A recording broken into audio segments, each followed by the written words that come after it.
Game key cards need no introduction. I've been actively avoiding them because I strongly dislike what they stand for, and it's really unfortunate that most third-party games are releasing on them.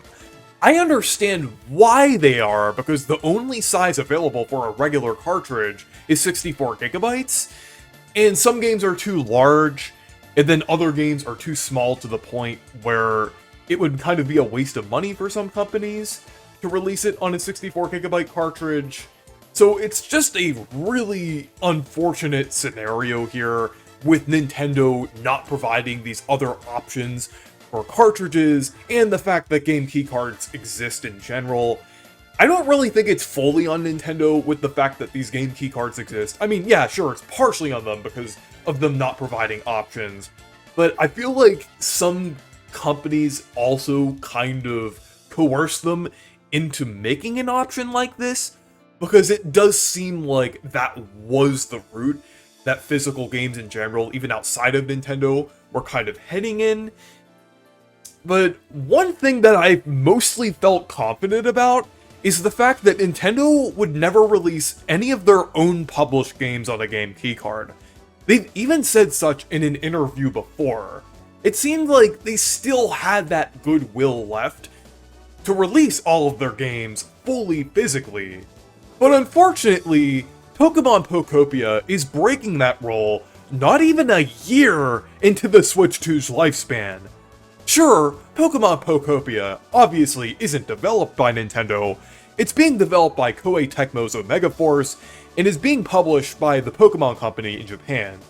But Pokemon is still partially owned by Nintendo, and Pokopia is being published by Nintendo outside of Japan. This is also strange, since the same developer also worked on Hyrule Warriors Age of Imprisonment, and that game is on the actual cartridge. On top of that, the other recent Pokemon release, Pokemon Legends Zaza's Switch 2 Edition, was also on an actual cartridge. So this was just a very strange decision all around. And the concerning part about this is that this may be Nintendo testing the waters of using game keycards with their own properties. Recently, alongside the Pokopia news, they uploaded a video explanation of the game keycards, using Pokopia as an example. It seems like they would only do something like that if they were relevant to their published game specifically, as there wasn't a standalone explanation until now, not counting the part where they talked about it in the April Direct. This is now an actual video up. And it almost seems like they're trying to ease the consumer into accepting game keycards in this way. I know we probably won't have to worry about any of Nintendo's core games releasing on game keycards anytime soon, like any games by their internal teams, Intelligent Systems, HAL, Next Level Games, or any of the other studios that usually work with Nintendo. But the fact that they're even considering releasing some of their published games on game keycards is very concerning. So I feel like Pokopia is kind of setting a dangerous precedent in that way. However, if Nintendo is actively pushing the fact that this game is on a game keycard, I feel like it will hopefully backfire on them. We've seen recently with third-party games that the ones released on game keycards aren't selling as well as games like Cyberpunk, which released on an actual cartridge.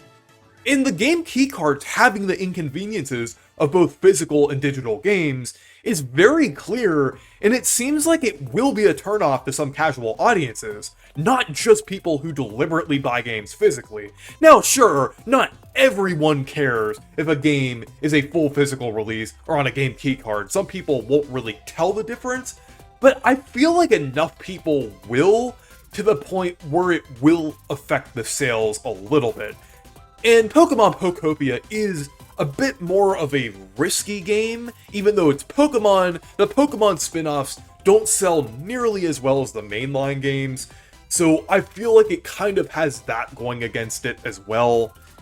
But my suggestion with this release is to not buy Pokemon Pokopia on a game keycard if you disagree with the practice of game keycards, and want to see Nintendo continue to release physical games. If you're really interested in Pokopia, buying it digitally should be fine.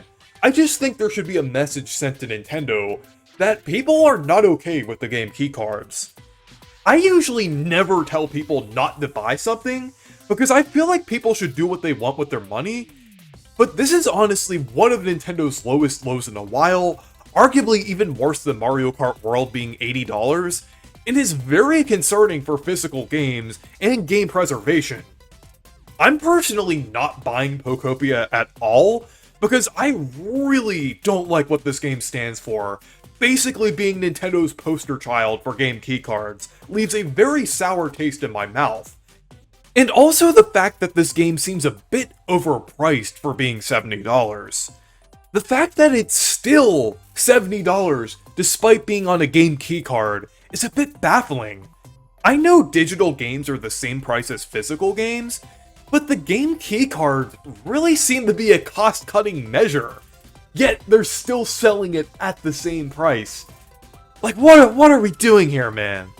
This is just insane.